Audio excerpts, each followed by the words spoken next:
We are gathered here today to not only get insight on our candidates, but to also get their responses pertaining to the questions that our peers do have today.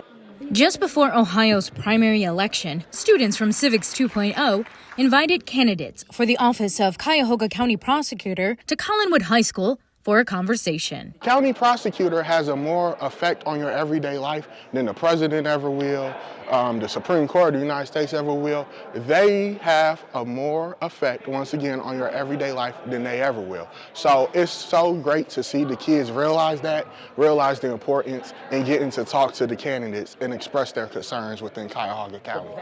Incumbent Prosecutor Michael O'Malley and his opponent Matthew Ahn answered questions prepared by the students from several different high schools on topics including gun violence, the prosecution of teens, and victims' rights. Do either of you have plans to address the racial disparities in the Cuyahoga County legal system? And if so, how will the plan be executed? What measures will you take to provide people of all races a chance at justice? What would the county prosecutor office do to rehabilitate the youth to prevent re-entry into the justice system? Early intervention is the key to making sure that the children do not come back into the justice system.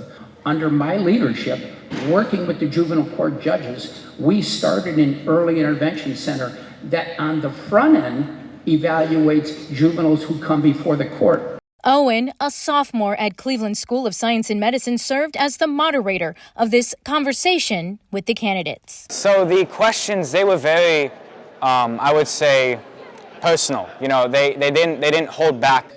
The candidates shared with the students the key role a prosecutor plays in the community. And these first-time voters appreciated their candor and thoughtfulness when answering their questions. I really appreciated the transparency that the questions provided. It really gave me an understanding of how the candidates feel about certain issues that are really important for the public to understand. This event, a prime example of how these Civics 2.0 students are making sure their voices are heard and not only learning about democracy, but living it. Get out and vote. Yeah, go ahead, Cleveland.